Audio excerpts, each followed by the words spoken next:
Hey sports fans, are you ready for an exhilarating gaming experience? Introducing VIPClub.lv, your ultimate online sportsbook and casino. VIPClub.lv offers a vast selection of sports, from football and basketball to tennis and baseball. Bet on your favorite teams and enjoy the thrill of the game. But that's not all. Our state-of-the-art online casino offers a dazzling array of games, including slots, blackjack, roulette, and live dealer tables. Win big with their fantastic promotions, rewards, and exclusive offers. Join VIPClub.lv today and get a generous 100% match welcome bonus to start your winning streak. Make sure to use code ECSI at sign-up. Bet it, win it, and cash it at VIPClub.lv. Visit VIPClub.lv now and play responsibly. VIPClub.lv, your sportsbook and casino extravaganza. Must be 21 or older to play. Please gamble responsibly. Visit gambleware.org for help.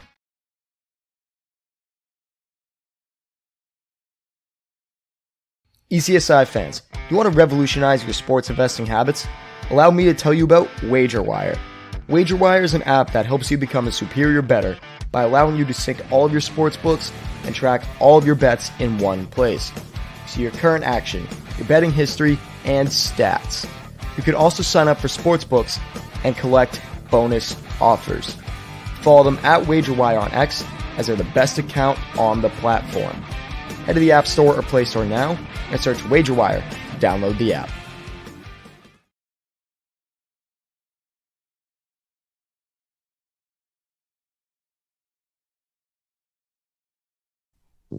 From the ECSI Sports Studios and the #1 sports investors in America,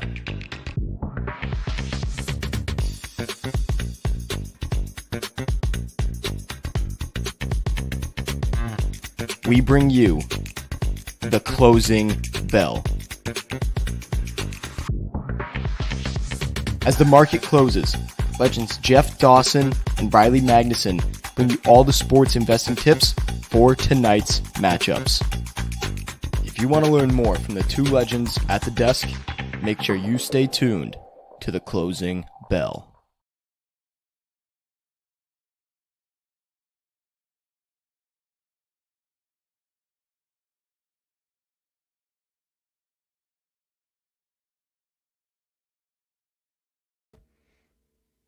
Good evening, ladies and gentlemen, sports fans from across the globe. This is East Coast Sports Investors Closing Bell for Thursday, January 11th. I've got the date right on the description here and on all your labels that you're seeing wherever you're watching it, unlike yesterday. But very happy to be back here today.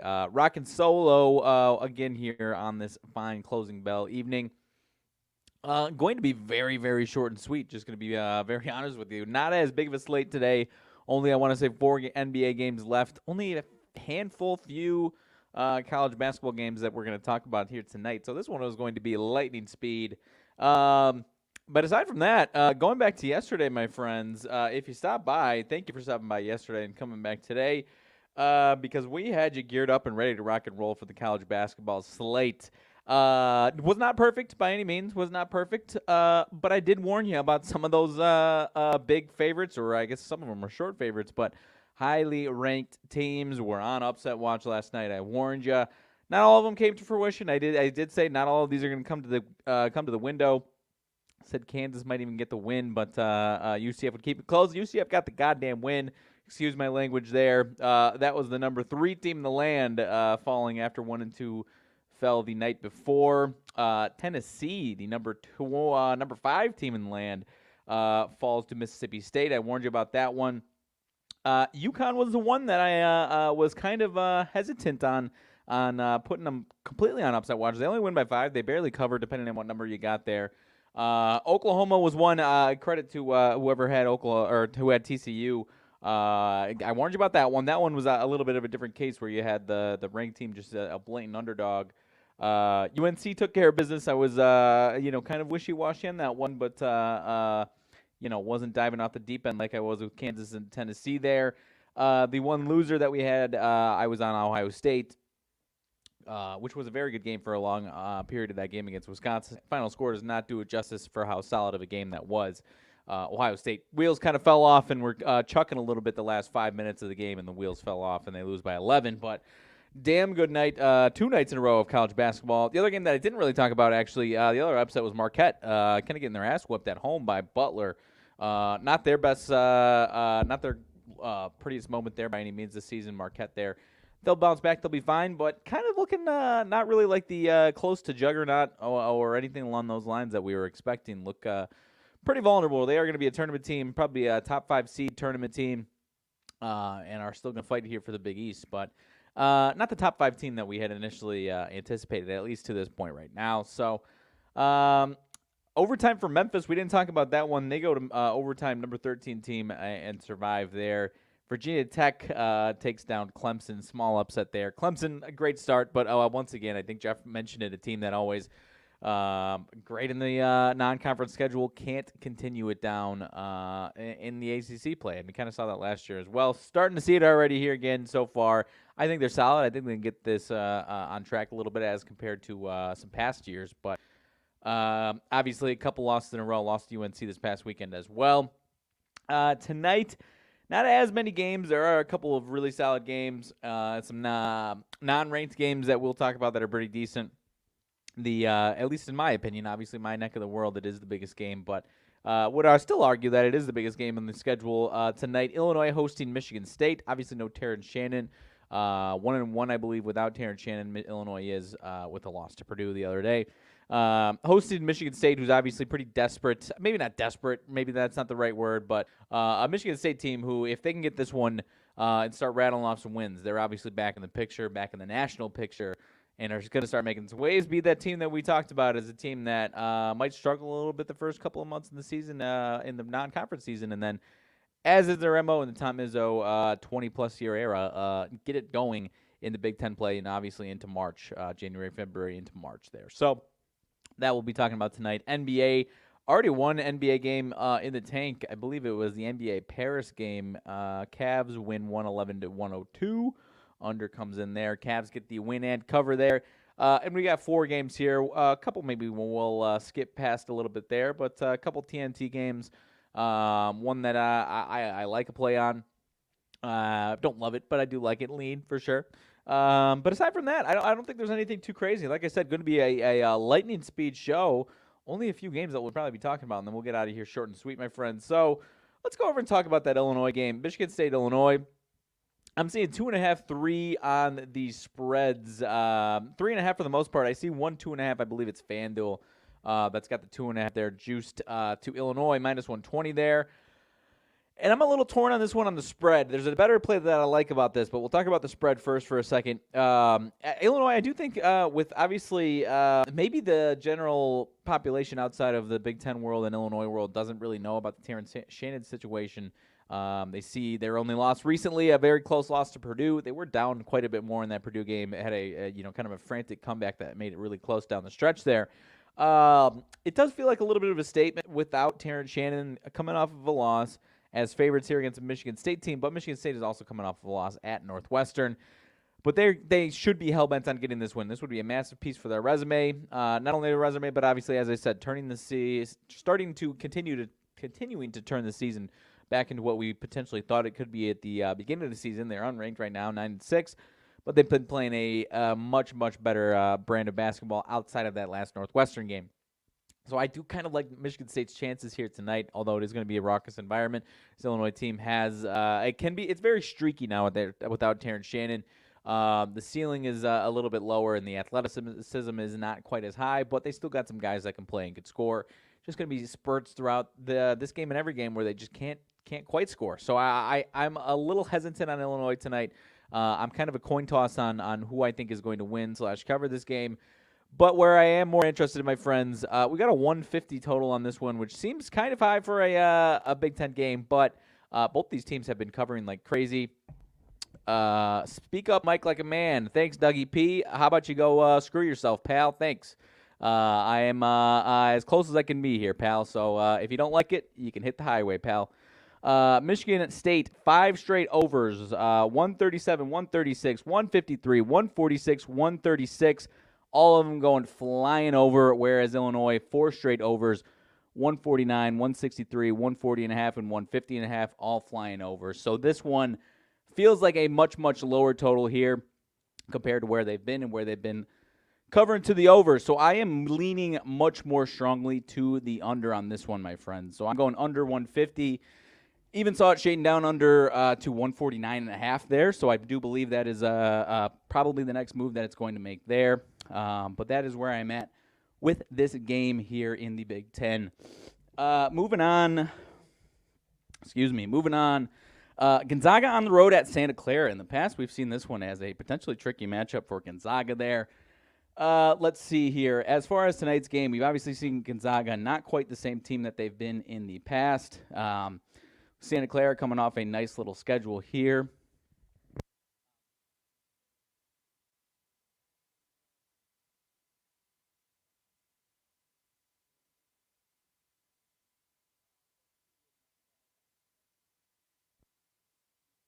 Uh, 78-72 there. Pepperdine Santa Clara taking down Pepperdine in that last one there. So you've got Gonzaga on a little bit of a sketchy stretch there, going before Christmas and after Christmas there. So we've got a little bit of a wishy-washy.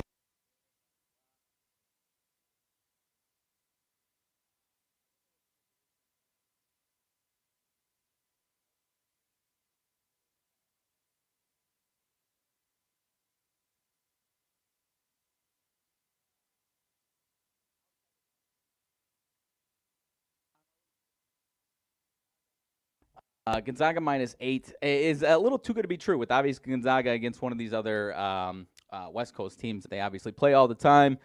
So I'm going to lean towards Santa Clara as the home team here, getting the cover. I'll say Gonzaga finds a way to win, but I will give Santa Clara the cover on this one there.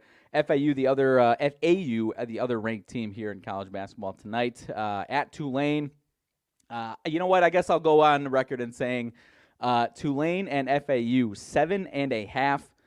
One of these teams, Gonzaga -8, FAU -7.5. One of those teams is going to fail to cover. One of them is going to cover. One of them might lose outright. I'll give both of them a chance to actually win this game. But I think when you're coupling those two games there as similar mid-major ranked teams with a very similar situation against a tough, fairly tough opponent in their conference there, I'll give one of them a good chance to cover that game and potentially win, one of these underdogs. And the other favorite and ranked team will take care of business there. But those are obviously two of, if not the obvious two, best mid-major teams that the country has to offer. Funny enough, playing back-to-back there. So outside of that, as far as college basketball is concerned, you've got my Big Ten, Michigan and Maryland as the other, only one of the other two Big Ten games here. 6.5 point spread for a Maryland team. 9-6 Maryland, 6-9 Michigan. Obviously, Michigan, if you've been paying attention, if you haven't, you know that Michigan is not obviously, this season is not going well for Michigan here. Maryland, 9-6. I don't believe that they should be favored by 6.5 over anybody in this conference. I don't care who it is. Michigan probably still isn't the worst team in this conference. Their record obviously suggests that they might be, but they've had some tough non-conference opponents. They lost to Florida. They lost to I'm drawing a blank in November in their Thanksgiving tournament. So they're obviously not really a tournament team at all at this point in the season. They need this one here. Maryland, you know how we feel about them here at the ECSI network here. It is going to be an ugly season of trying to find a way into these Maryland games. We don't enjoy doing it. It's either the Terps or the Twerps. This one suggests that they would be the Terps here at 6.5, but with a Michigan team that's lost 4 in a row, I might even be buying low on Michigan. It's a Michigan team that I also these are the two teams that I typically, along with Iowa, typically am just not. You're not seeing them on my Big Ten card. As much as I like to toot my horn in the Big Ten, specifically in college basketball, these two teams are not typically on my card there. Michigan, however, plus 6.5 in a spot where they've lost 4 in a row. Again, if I go against them, the Terps are going to win by 20. If I go on the Terps are going to lose by 20, and it's going to be an embarrassment here. So Michigan at plus 6.5. I do think this is a kind of draw a line in the sand spot here for Michigan, plus 6.5. So I'm going to go on the Michigan Wolverines, the 6-9 Michigan Wolverines on the road to at least cover. I don't know who wins this game, but I will give them that cover of plus 6.5 there. And this, I don't know how long their lack of cover streak is. They're 5-10 to the number. Maryland's 4-11 to the number. These teams have not played up to their expectations at all there.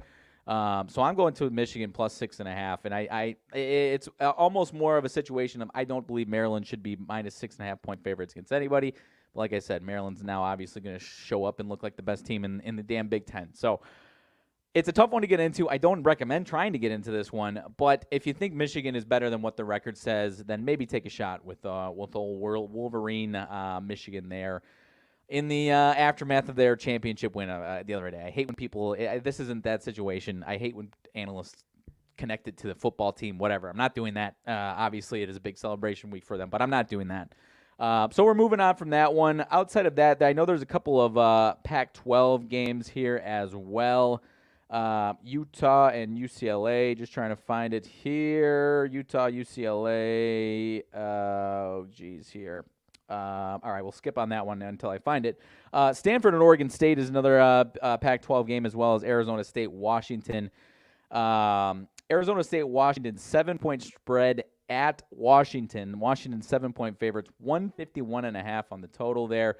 Arizona State 4 in a row, all of them in the Pac-12. 2 on the road, 2 at home. All 4 of them as dogs. And now we're at a +7 spread. We got a 5.5 point dog spot at Stanford win, 3.5 dog spot at Cal win, 6.5 dog spot at home against Utah, and a 3-point dog spot at home against Colorado. All of them wins. And you got Washington, who in their last 4 games, 1-3. All of those games in the Pac-12 as well. Handful of games as favorites. Last couple at home as favorites. And now they're back as a 7-point favorite. I'm going to go ahead and say Washington gets it done at home tonight on that at least a win.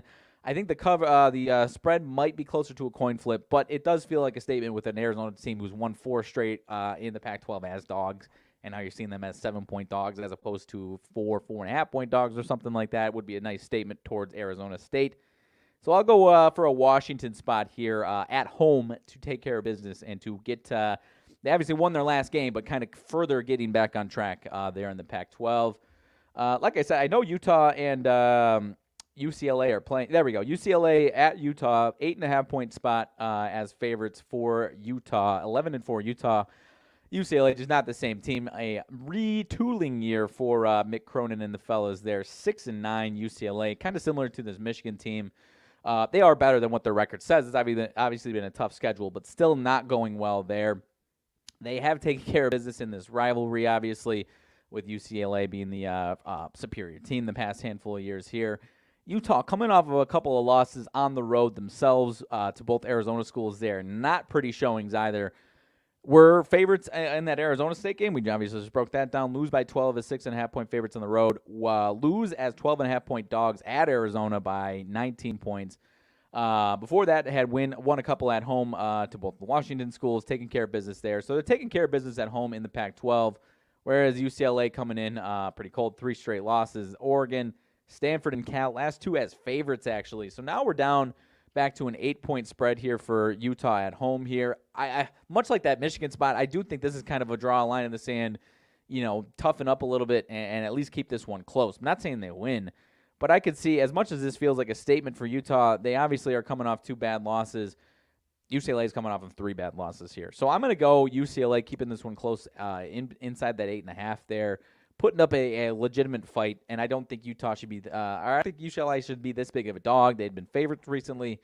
So I think they come back to earth a little bit in the positive sense and actually cover this game at 8.5 there. So I believe that's all I had for the college basketball ranks there, unless I'm drawing a blank on something. A lot of mid-major games that I'm not too interested in there. Hopping over to the NBA. The one NBA game that I wanted to talk about, Boston and Milwaukee there. Milwaukee -2 point favorites, 2.5 point favorites, depending on where you're looking. I think consensus is mostly a 2-point spread there. At home against Boston, who obviously 29-8. Both these two teams, I haven't looked at the standing to see if Milwaukee's still number 2. I believe they still are. Boston, obviously, number 1. Just beat Minnesota yesterday at home, 127-120 as 10.5 point favorites.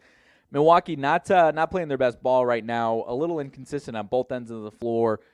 They've lost 4 of their last 5. Lost last 2 at Houston, at home to Utah. on that would have been Monday night, 116 to 132, home loss to Utah there. So now we're looking at a Boston team who obviously just put the hurt down on Minnesota for the most part. They've won 3 of their last 4 as dogs. Very rare that you see them as dogs. So if you say it's a rare time where I catch Boston as an underdog, I can definitely see that. I think this is kind of a statement for Milwaukee. You've got a very similar number last year. The last 2 times we've seen this matchup, it was in Boston, 6.5-point spread in favor of Boston at home. And the very tail end of last year at Milwaukee, a very similar 2.5-point spread. And the Celtics put the hurt down on them, 140 to 99. And now you're giving me an exact, almost a replica spread there and situation there.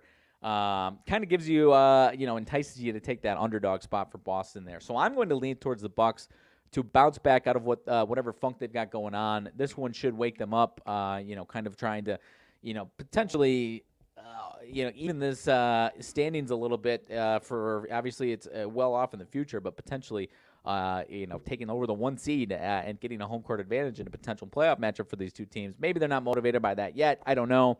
But I do think this is a spot where they are going to wake up a little bit, see a big opponent coming into town, and want to get the stink off them that's been there. So I'm leaning towards the Bucks tonight.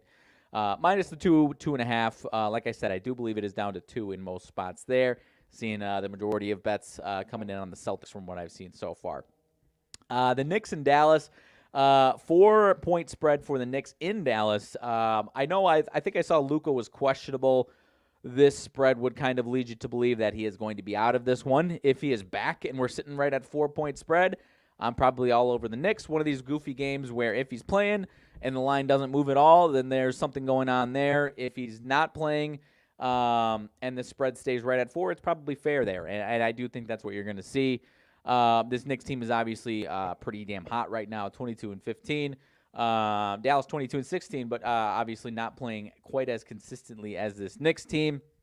Dallas coming off of a loss to the Grizzlies Tuesday night, the 9th, 103 to 120.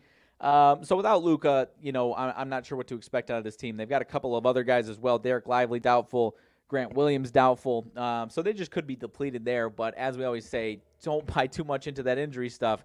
I wouldn't back if you haven't been hammering the Knicks. If you've been hammering the Knicks during the stretch that they're on, then obviously you might be interested in tonight. If you're trying to just dive in on the end of this stretch that the Knicks are on, in a spot where they're playing an unhealthy team right now, potentially. Obviously, if these guys are in, that may be a different story. But assuming this team is going to have some guys out tonight, probably not the best time to jump in the Knicks spread, especially if this one isn't moving, if we get the official go-ahead that these guys are out. If this one goes up to 6.5, 7, then you know that I don't foresee that. This one already at Dallas is 4-point dogs. Is pretty signifying that Luka would be out. If it stays right at 4 and Luka is in, then we've got a problem, and I'm probably hammering the Knicks there at the -4. So I know it can be a little wonky with these injuries, but you got to be careful when you're trying to jump in on these injury situations there. Suns and Lakers. Suns -1 on the road, and the Lakers, as you may have guessed, the Lakers also have LeBron questionable in this game. I do see him in the projected lineup for where I'm looking at here tonight, so I think this one could be close to fair, although the Lakers are coming off of 2 wins, both at home, Clippers and Raptors. The Suns are coming off of 2 losses. So from that logic, we've got a TNT game on our hands here. I might be interested in the Suns on the road here to keep things rolling. This Lakers team has kind of owned this matchup in recent memory. And yet you've only got the Lakers either +1 or even -1 in certain spots. If I was liking the Lakers with 2 teams that are very similar records here, I would have respected at least 2.5 favorite spot for the Lakers here. So I am going to the Suns tonight, leaning towards the Suns tonight, leaning towards the Bucks out of the NBA.